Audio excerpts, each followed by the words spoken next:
How many of you know about the English meaning of this sentence? এই সেন্টেন্সগুলির English meaning কি হবে তোমাদের মধ্যে কে কে বলতে পারবে? দেখো, এই ক্লাসটি যদি ভালোভাবে বুঝতে চাও তাহলে তোমাদেরকে ইম্পারেটিভ সেন্টেন্স সম্পর্কে ভালো জ্ঞান থাকতে হবে। ইম্পারেটিভ সেন্টেন্স কি? যে সেন্টেন্সে আমরা কাউকে কোনো কিছু অনুরোধ করি, আদেশ দেই, কমান্ড কিংবা অর্ডার দেই, এই ধরনের সেন্টেন্সকে কিন্তু ইম্পারেটিভ সেন্টেন্স বলা হয়। যেমন দেখো, আমাকে আমার বই দিয়ে দাও, মানে কি? আমি কাউকে কিন্তু অর্ডার করছি, আদেশ করছি যে আমাকে আমার বইটা দিয়ে দাও। ওকে। কিংবা আরেকটা সেন্টেন্স দেখো, তাকে এটা করতে বলো, তাকে এটা করতে বলো, আমি আদেশ দিচ্ছি যে তাকে, হ্যাঁ, তাকে ওই কাজটা করতে বলো। তারপরে দেখো, দয়া করে আমাকে যেতে দাও, এখানে আমি কিন্তু অনুরোধ করছি যে দয়া করে আমাকে যেতে দাও। তাহলে এখানে এই সেন্টেন্সগুলো কিন্তু ইম্পারেটিভ সেন্টেন্সে আছে। ওকে। কিন্তু এবার তোমরা বলো তো, আমাকে আমার বই দিয়ে দাও, গিভ মি মাই বুক। এই ইংলিশটা সবাই জানো যে আমাকে আমার বই দাও, ইংলিশটা হচ্ছে গিভ মি মাই বুক। কিন্তু এবার বলো তো, আমাকে আমার বই দিয়ে দেওয়া হোক, আমাকে আমার বই দিয়ে দেওয়া হোক, এর ইংলিশ ট্রান্সলেশন কি হবে? কোন একটা কাজ করা হয়ে যাক বা করে নাও, এই ধরনের সেন্টেন্স যখনই আমরা ট্রান্সলেট করব ইংলিশে, তখন কিন্তু আমরা লেট লেট এর সাহায্য নিব। ঠিক আছে। দেখো, আমাকে আমার বই দিয়ে দাও সেন্টেন্সের শুরুটা আমরা লেট দিয়ে করব। এবার এই যে লেট আছে, লেটের পরে সবসময় কোনো না কোনো পার্সোনাল প্রোনাউন বসে। হ্যাঁ, লেটের পরে সবসময় কোনো না কোনো পার্সোনাল প্রোনাউন বসে। যেমন ধরো আমি বললাম লেট হিম, কিংবা লেট আমরা হারও বলি, কিন্তু লেটের পরে কখনো আমরা লেট হি কিংবা শি বলতে পারি না। আমরা লেটের পরে আস বলি, কিন্তু লেটের পরে আমরা কখনো উই বলতে পারি না। তারপর ধরো, লেটের পরে আমরা দ্যাম বলতে পারি, লেটের পরে কখনো আমরা দে বলি না। লেটের পরে আমরা মি বলতে পারি, বাট লেটের পরে মি এর বদলে কখনো আই বলতে পারি না। এই যে হিম, হার, আস, দ্যাম, মি, এগুলো কি? এগুলো হচ্ছে এক একটা প্রোনাউন। ওকে। এবার আমরা আমাকে, আমাকে আমি মানে তো আই, এখানে আমরা লেটের পরে আই এর বদলে মি ব্যবহার করব। তাহলে কি হবে? Let me. আমাকে কি দেওয়ার কথা বলছি? বই দেওয়ার কথা বলছি। লেট মি বুক। তারপরে লেটের সূত্রে কি আছে বলতো? লেটের পরে আমরা প্রোনাউন ব্যবহার করেছি। ওকে। তারপরে আমরা বি বসাবো। লেট মি বুক, তারপরে এখানে বুক কি? বুক হচ্ছে একটা অবজেক্ট। ওকে। তারপরে বি বসালাম। বি এর পরে আমরা সব সময় ভার্বের থার্ড ফর্ম ব্যবহার করব।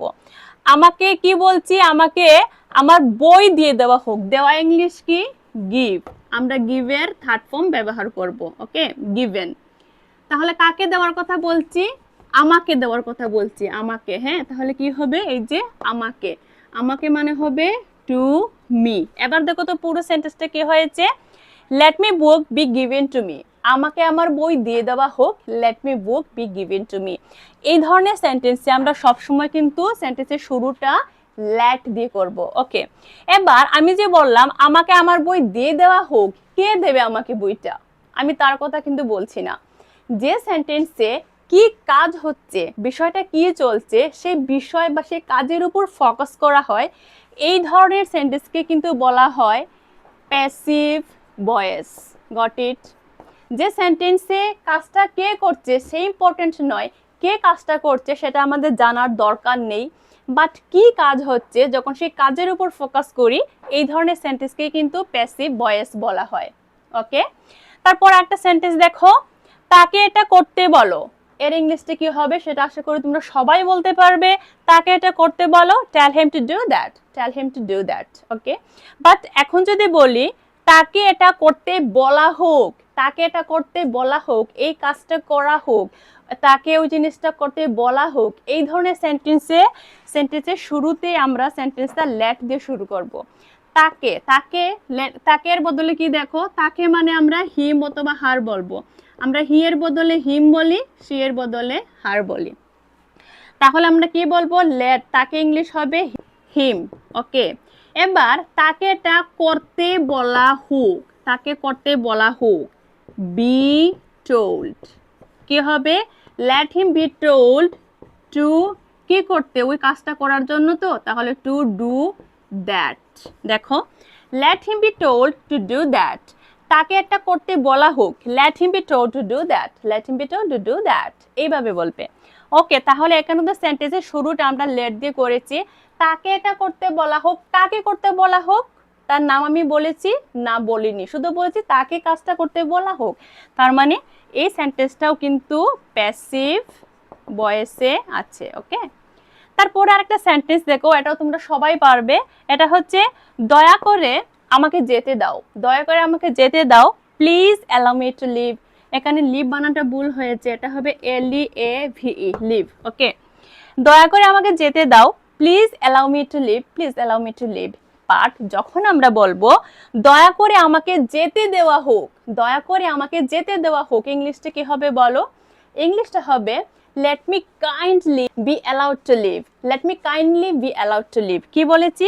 সেন্টেন্সটা এখানেও let দিয়ে শুরু করব, let me kindly, let me kindly, কাকে? আমাকে, লেটের পরে মি বসিয়েছি, let me kindly be allowed, এখানে allowed এর থার্ড ফর্ম কি?